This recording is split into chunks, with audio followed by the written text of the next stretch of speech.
Olá, meus queridos amigos e amigas caminhantes do multiverso, tudo bem com vocês? Estão prontos para mais uma viagem no caminho da cultura? Pois bem, vamos lá. Antes, porém, dá uma força pro caminhante alcançar mais mundos levando informação. Se inscreva no canal e sem demora vamos para a história. Muitos fumantes, ao contrário do que dizeis, afirmam que o cigarro lhes acalma os nervos em vez de excitá-los. Como se explica isso? Os sedativos, principalmente os barbituratos, também acalmam os nervos, mas, com o tempo, terminam causando depressão nervosa e, mais tarde, perturbam completamente todo o sistema nervoso do ser humano. Como toda ação do corpo astral da criatura se apoia fundamentalmente no grande nervo simpático, que é o responsável por todos os impactos emotivos e preocupações do espírito encarnado, é na zona abdominal que mais se acentuam as úlceras e as estenoses tão comuns nos vossos dias. Acontece que a parte astral do fumo tende a se condensar nessa mesma região, visto que as suas emanações se refletem no sistema nervoso do ser, desde a medula alongada até os nervos distribuídos pelo abdômen, ou seja pela região do plexo abdominal. Surgem então no indivíduo os casos de amnésia progressiva, cefalgias crônicas e neurastenias, que se irradiam particularmente dessa região e que parecem ficar suavizadas com o socorro do cigarro. No entanto,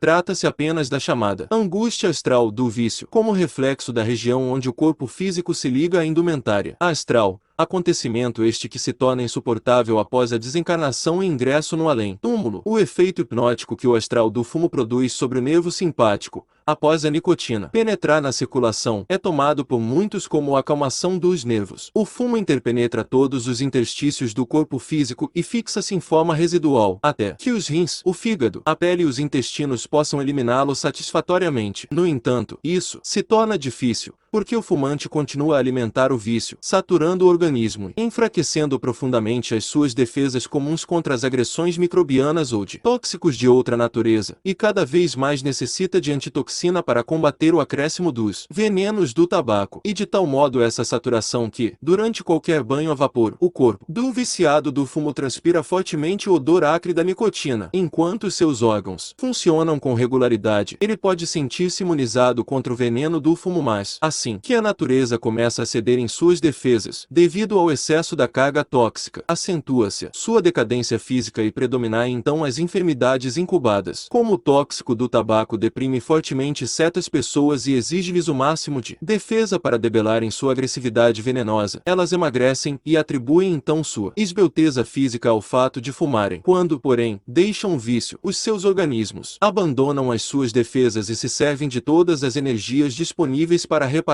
as zonas debilitadas e reduzir as antitoxinas que perturbam o trabalho glandular, de cujo aproveitamento satisfatório, ao lado de maior dinâmica orgânica, resulta então o aumento de gordura. No entanto, com o decorrer do tempo e o esgotamento das antitoxinas que circulavam em excesso, o organismo retorna à normalidade e desaparece a excessiva gordura, voltando à forma física ao seu tipo normal biológico de antes de fumar. O câncer será uma consequência do vício de fumar. O fumo não é o exclusivo fator de aparecimento do câncer, mas pode produzi-lo se entre os fumantes inveterados existir algum que seja letivo ao câncer pulmonar, pois as substâncias alcatroadas do fumo atacam principalmente os pulmões. Certos médicos dizem que o câncer é mais comum entre os homens do que entre as mulheres, talvez porque a espécie masculina é justamente a que mais fuma. Não se pode atribuir ao fumo a culpa exclusiva da produção do câncer, porquanto até os animais que não fumam têm apresentado manifestações cancerígenas, mas convém lembrar que os cientistas terrenos têm verificado que o câncer ataca mais particularmente na boca, entre os hindus mascadores da noz de areca, e que o câncer labial ocorre quase sempre exatamente no ponto do lábio onde mais se usa a piteira, o cigarro ou o cachimbo. Muitas úlceras gástricas, erradamente atribuídas à vida tensa do cidadão do século XX, têm a sua origem principal nos efeitos corrosivos das substâncias tóxicas e alcatroadas que a excessiva salivação do fumante carrega para a delicada mucosa estomacal, modificando os sucos gástricos, entéricos e lesando o metabolismo harmônico da digestão. Pergunta: embora contrariando em parte as vossas afirmações, devemos dizer que já temos comprovado, em nós mesmos, que os nossos nervos, demasiadamente excitados, se acalmam ante o recurso do habitual cigarro fumado calmamente. Algumas vezes conseguimos a solução psíquica satisfatória que tanto desejávamos, após a reflexão vinda depois do uso do cigarro. Como explicais esse fato? Ramatiz: comumente, o homem excita os seus nervos tanto quanto seja o seu interesse em maior contato com o turbilhão da vida,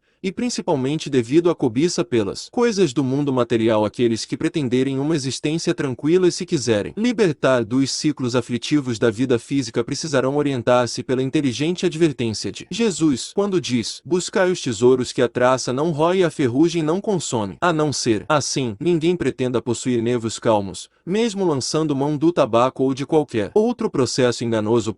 Quando a criatura se põe a fumar intensamente para acalmar os seus nervos, e ignora que apenas está reduzindo o contato normal psicofísico com o ambiente, confundindo essa redução com um desejável estado de calma do sistema nervoso. Sob a ação algo hipnótica do fumo frena-se, em parte, a ação do sistema nervoso, reduzindo-se, pois, a sua relação normal com as atividades exteriores e deixando o psiquismo mais liberto de preocupações, tal como ocorre entre os que bebem álcool e obscurecem o seu entendimento. A preocupação, o susto ou a emoção súbita provocam nas criaturas a produção imediata de certos hormônios, que devem equilibrar os excessos perigosos dos movimentos desordenados, ou impactos vigorosos no vago simpático. Como os vasos sanguíneos costumam contrair-se mais fortemente sob a ação da nicotina, o fumante acredita estar em um estado de calma ou de desafogo psíquico, quando isso não passa de uma redução no movimento de sua circulação sanguínea, e que o tabaco não só reduziu o metabolismo circulatório, devido à contração dos vasos sanguíneos, como também deprimiu e freou a atividade fisiológica. Não cremos que a absorção perniciosa do gás de tabaco possa trazer inspiração de qualquer espécie ou mesmo normalizar o sistema nervoso, pois os nervos são o prolongamento vivo do próprio perispírito atuando no mundo físico, e a serenidade do perispírito não depende de frenamento tóxico e hipnótico, mas fundamentalmente do controle sadio e psíquico da alma. E porque, à medida que a humanidade conhece melhor os prejuízos decorrentes do uso do fumo, aumenta o número de fumantes, crescem as advertências sobre os perigos do fumo e, no entanto, as estatísticas demonstram que os homens cada vez fumam mais.